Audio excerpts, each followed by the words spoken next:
now, so I don't know why Yeah. anybody would want to get into it with you, because you look like you were slaying somebody across the room.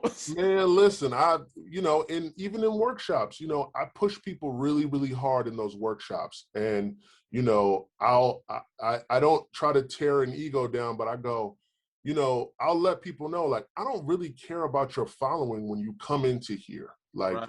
I don't care how many people love you. I care about, are you going to make people laugh? Because this is my job that I have to protect. And so I kind of go like, look, we're all in the same playing field until you show me different. Show me you're a star, because, and I used to say, especially when a lot of those, Instagrammers started coming in here, or, YouTubers, I was still like, TV's where you want to be. Like, and now it's a shift. It is a You know shift. what I mean? It's a shift. See, And I got my so, podcast. yeah, right? It's like, and now you have a voice, which is dope. And so, it's hard to deal with, people who are getting bigger in their stardom. But you hopefully you have a relationship with them to where they sit you down and say, hey man, look, I'm not trying to be like this, but I feel like I should get this. I know that these people over here will do this for that. And I go, all right, cool. I got to be an advocate for you. You know what I mean? So you made, this is another one of them two parts, which is one, how do you all go about deciding who you all renew their contracts? Like, how do you decide, like, I'm gonna bring this comedian back, or we only gonna let this comedian do this one season? Nick usually is like, it's kind of the other way. It's like, we're good with our cast, we're good with our team, and who are we going to let go? And if you like, what'll happen is you'll see somebody in the opening sequence of like, oh, starring such and so, starring such and so. And if you see that person but you don't see them in the game, like, you can literally disappear on the show. Yep. And we won't see you until you're just standing next to somebody in the wild style at the end and you have said nothing, And so it comes down to, were you funny to the crowd? Did your joke make the show? And if it's like any team sport, if you're not putting up buckets, you're not, you gotta produce. Yeah, and I got to put somebody else in the game that's going to come in and get buckets. And we give a lot of these opportunities. And sometimes we'll keep people for a couple of seasons to see if they produce. And then, we have to sometimes cut ties and go, hey, maybe this isn't the right thing. But, the show is going to eventually evolve, as it has evolved from the first iteration of it in the first 4 seasons to now. And then, we're going to have to start graduating people, and new people are going to become the stars of the show. And, so it's an evolutionary cycle, but it's tough to let people go. Trust me. I have to make those calls, and I like to make them personally, because I don't want it to just be like, oh, we're just not inviting you back, and you hearing, oh, everybody's going back. I like to call them and say, hey, we're not going to renew you. If they ask for a reasoning, they more than likely they know.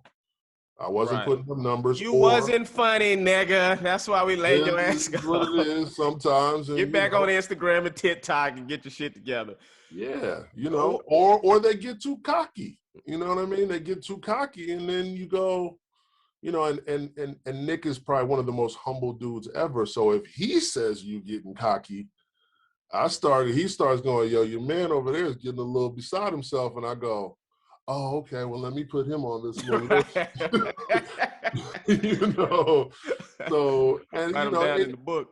Yeah, but I tell people all the time, I'm like, Wild 'N Out's not the end all be all. It's one show. It's a great platform, but it's not for everybody. You know what I mean? Everyone's not meant to flourish on this thing. But if you can find a way to get in, listen, I want to play in the NBA too. I want to play in on the Lakers, but I probably won't get no minutes. It's the people who can come in and, like, DC Young Fly was like the first person who came in as a freshman and started every game.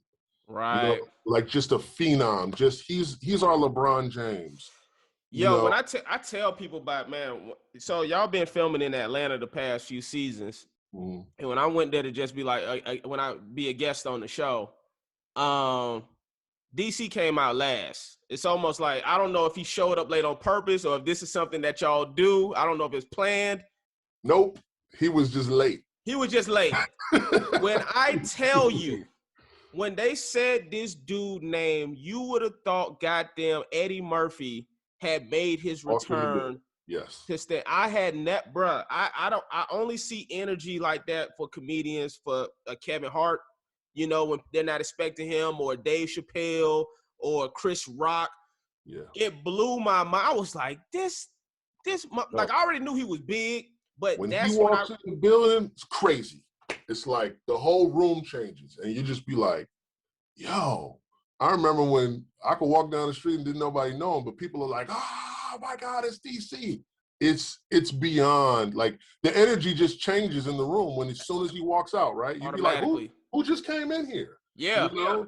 I mean, yeah, you thinking it's Chappelle or Eddie Murphy. Oh, I'm gonna tell you, that's the other person. Martin Lawrence. That's the other person. When I still feel like Martin Lawrence, anytime I've seen someone announce Martin Lawrence is coming to the stage, that might be the biggest reaction. That in DC, in Atlanta. Yes. DC in Atlanta is ridiculous. Ridiculous. Man, so I don't know. You may not want to speak on this, and if you don't trip, because I wanted to ask, what was the situation with the Karlous situation? Because I remember just watching the Breakfast Club interview, and it sounded like Karlous was saying they're not renewing my contract, and then basically they called Nick, and then Nick was like, "Nah, I mean, we good or whatever," and then Nick, and it sounded like that phone call helped save Karlous's job. I hate to speak on other people's, job. I think it was a consensus of, it was probably time for Karlous to graduate. Gotcha. It wasn't like, sometimes people, you feel like they get a little too big for the show, and you go, all right, cool. They're doing other things, and, we don't want to stop anybody from getting any money. And, Karlous is a huge part of our show, and I love him. I think he's one of the funniest comedians to ever come through our show. For sure. But, sometimes things don't always work out, and, what I love about the show is there's a revolving door.